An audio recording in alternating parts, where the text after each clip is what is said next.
The myth that vaccines cause autism has actually been around for 30 or 40 years. It started in the 90s. Initially, there was concern after the first study was published that this might be true, and so lots of studies have been done since then until now. And every study done by reputable scientists and physicians has failed to find any link between autism or really any neurodevelopmental disorder. Multiple large studies involving hundreds of thousands or even millions of children have been done in multiple countries all over the world, Asia, Europe, the United States. All of these studies comparing vaccinated, partially vaccinated, unvaccinated children fail to find any difference in rates of multiple different types of neurodevelopmental outcomes, including autism.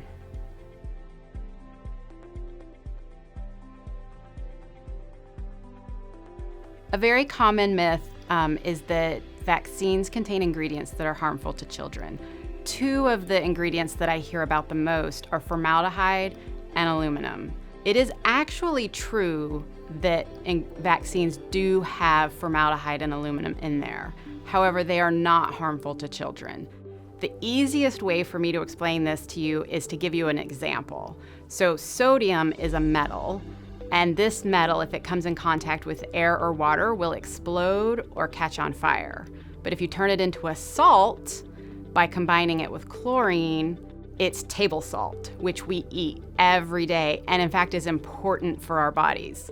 So chemistry does matter, and what structure the element is in is actually very important when we talk about whether it's dangerous or not. In this case, the aluminum is present as an aluminum salt, and it's naturally made by plants. The reason that aluminum adjuvants are added to these vaccines is because it turns out that those aluminum salts stimulate our immune system in the exact right way that we need to generate the proper memory that we need to fight those infections throughout the remainder of our life. So the presence of the aluminum adjuvant actually helps make the vaccine safer, easier to use with fewer doses.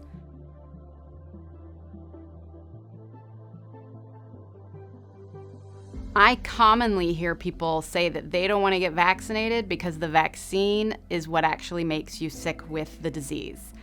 In particular, I hear this a lot with the flu shot, and this is unequivocally not true.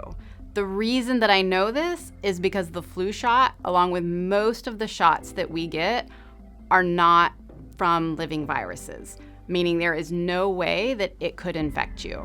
Most of our vaccines are either pieces of viruses or bacteria, or they're killed viruses, meaning the whole virus is intact, but it's not alive. Because of this, it is impossible for the vaccine to actually make you sick with the illness that it's trying to prevent. Vaccines can make you feel a little icky. You can have a fever, maybe some muscle aches, maybe a little bit of arm pain where the shot was actually given, but that is very different from actually having influenza or pneumonia or whatever the shot's trying to protect you from. So there are 5 vaccines on the market that are living virus vaccines. That's measles, mumps, rubella, varicella, and rotavirus. In all 5 of these cases, the virus is significantly weakened before it's put into the vaccine. For healthy individuals, there have been no documented cases of people getting the virus from the vaccine itself.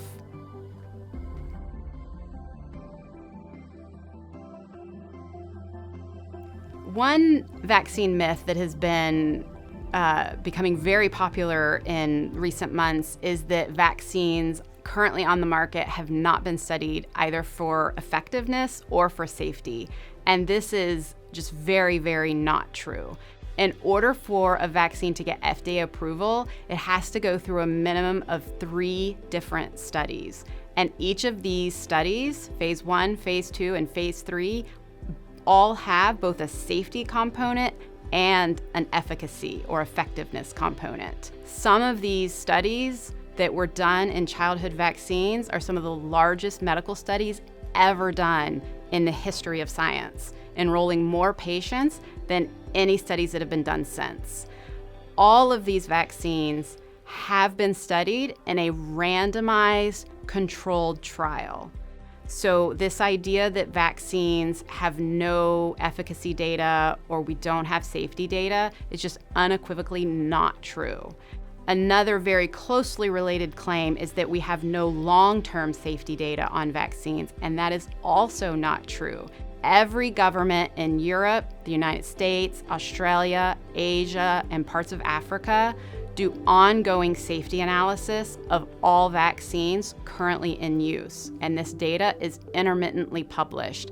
There are tens of thousands of studies looking at both short-term and long-term safety of vaccines, and some of these studies span multiple decades.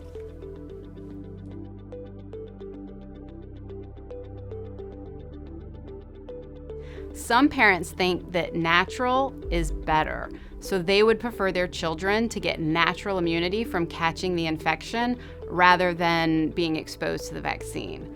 This is a very dangerous way to try to get your children immune to disease. And the reason is because some of these diseases can cause debilitating long-term illness or even death. It is true that about 90 to 95% of people who catch a polio infection will not have any symptoms. They will have no idea that they are sick with polio. However, about 5% or so of people can get serious illness, and about 1% to 2% of people will get polio meningitis. And the reason why that is important is because polio meningitis puts you at risk for long-term paralysis. A lot of people think, well, that only happens to sick kids, or that won't happen to my kid because I feed them really healthy food and they get good sleep at night. The truth of the matter is, there is no risk factor that can accurately predict who's going to get polio paralysis and who's not going to get polio paralysis. I just cannot recommend taking that risk with your child. And so it's really important that you vaccinate so that they have zero risk of getting polio paralysis.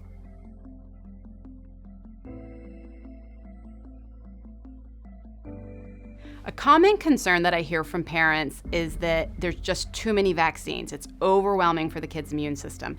And this is just, to put it quite simply, not true. And I'll explain why.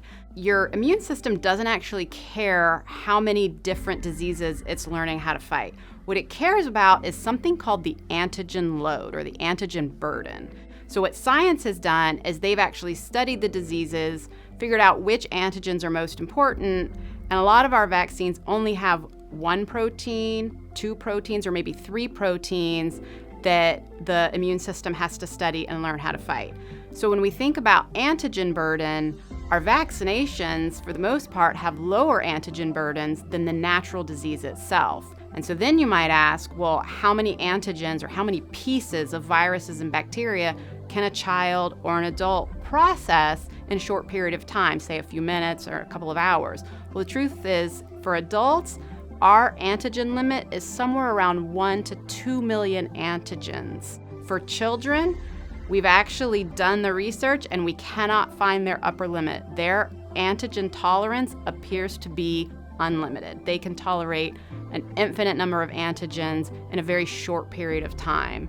And so this idea that by giving multiple vaccines at the same time is just going to overwhelm their immune system is not true at all. Their immune system barely even notices this as a little antigen blip in its day.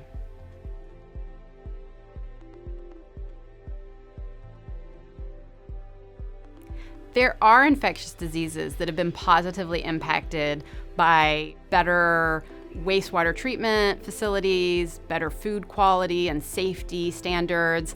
For instance, here in the United States, we no longer have cholera, and we've seen a drastic reduction in pediatric tuberculosis.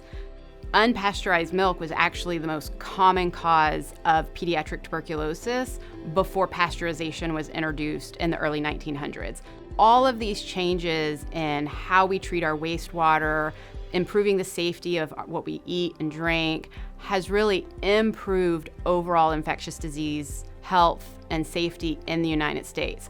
However, studies very clearly show that it has minimal impact on other diseases like polio, measles, chickenpox, hepatitis. And that is why we vaccinate against these diseases.